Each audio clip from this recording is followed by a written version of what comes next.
欢迎回到暗史档案，我们专门探索那些被课本跳过、被时间遗忘的故事。今天要探索的这一座叫贝南城。你有没有想过，为什么有些文明明明真实存在过，也曾经盛极一时，却能从我们的历史课本上一个字都不剩地消失？贝南城的城墙曾经比万里长城还长4倍，它的繁华让来访的欧洲人拿它和阿姆斯特丹相比。可是今天几乎没有人听过它的名字。它的消失只用了几天。1897年的一个夜里，这座城在火光里烧了3天3夜。放火的是英国军队，烧掉的是一整个王国400年的记忆。而它留给这个世界的是一批住在黄铜上的脸，安静、精致，隔着几百年还在看着你。先说清楚一件事，免得你搞混。这个王国不在今天的贝南共和国，而是在奈及利亚的南部。这批铜器后来流落到哪里，我们后面会讲。先让时间倒回去，回到那座还没有被火烧掉、还在发光的城。故事要从一群叫埃多的人说起。大约1000年前，他们在西非的雨林边缘建起了一座城。埃多人相信，他们的第一位欧巴来自一个古老的王朝，从那时候起，王位就一代一代传了下来。这座城的位置就在今天奈及利亚的埃多州。城市的中心是一位叫欧巴的国王。在埃多人的眼里，欧巴是人，也是半个神。他一句话可以决定贸易、战争，还有生死。但这个王国最惊人的工程，不是宫殿，也不是铜器，而是脚下的泥土。从13世纪开始，埃多人一代接着一代，挖出了一道又一道的壕沟和土墙。他们挖了400年，有些壕沟深得超过20公尺，直接挖进坚硬的红土层。站在沟底往上看，土墙就像一道悬崖。贝南靠着贸易累积了惊人的财富，欧巴的宝库里堆满了黄铜、象牙和珊瑚，这些东西后来全成了别人眼中的猎物。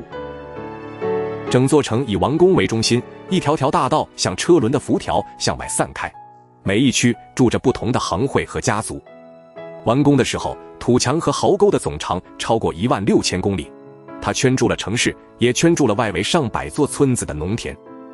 1974年，金氏世界纪录把这片土墙列为地表最大的人造土方工程，仅次于长城。更惊人的是，这一切全靠人的双手一铲一铲堆起来，没有铁铲的大量生产，没有推土机，也没有一张完整的蓝图。1485年，第一批葡萄牙人沿着海岸线来到这里，他们是最早见到贝南城的欧洲人。欧洲人带来的黄铜很多是做成马蹄形的手环，叫马尼拉。贝南人把它们熔掉，重新铸成艺术。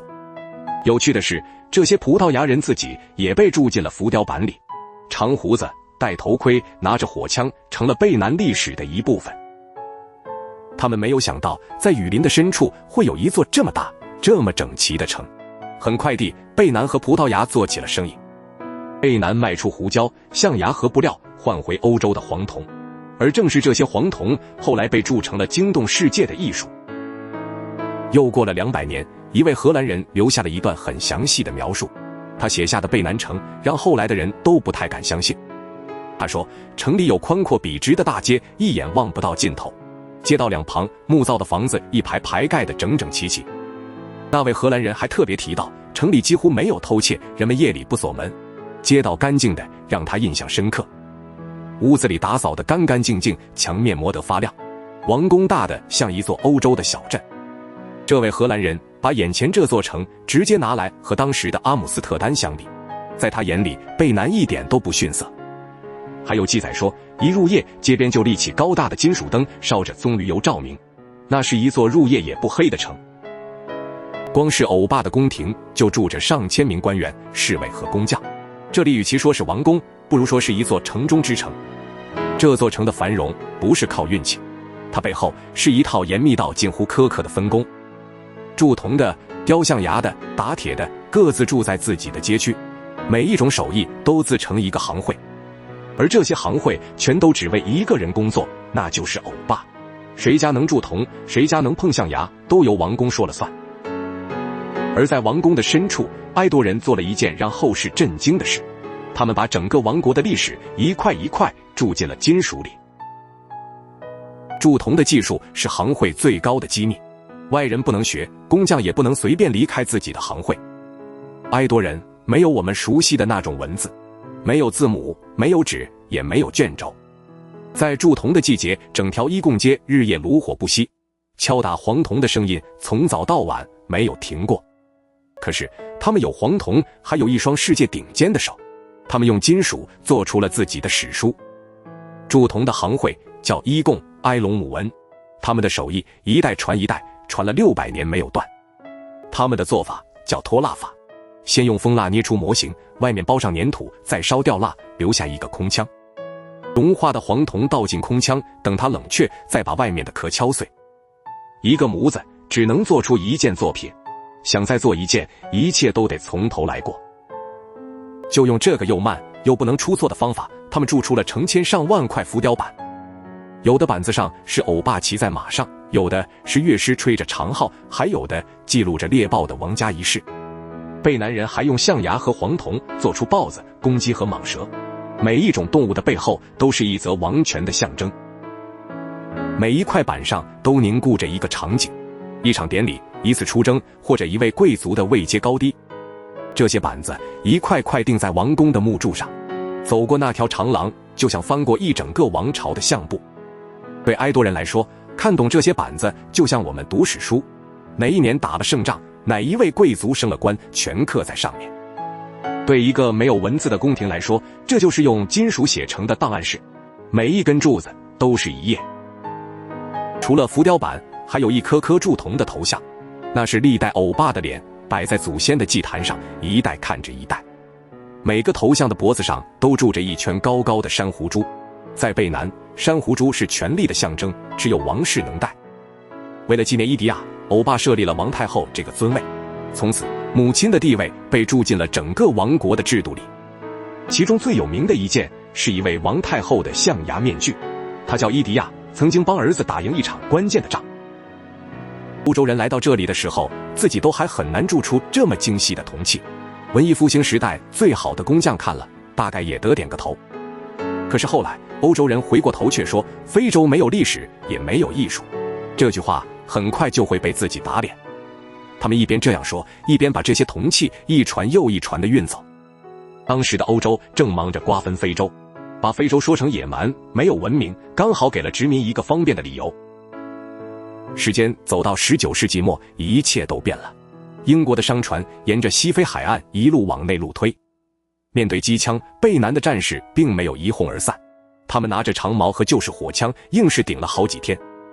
他们要橡胶，要棕榈油，也要一条能直通内陆的贸易通路，而贝南的欧巴想守住自己对这条路的掌控。双方的关系一年比一年紧绷。到了1897年1月，一支英国队伍执意要进贝南城，偏偏那几天正好碰上王国1年1度的宗教大祭。祭典期间，欧巴依照规矩不能接见任何外人。带队的是海军上将哈里·罗森，他的部队配出当时最先进的马克沁机枪。他派人去拦，请英国人再等一等，但英国人不肯等，还是继续上路。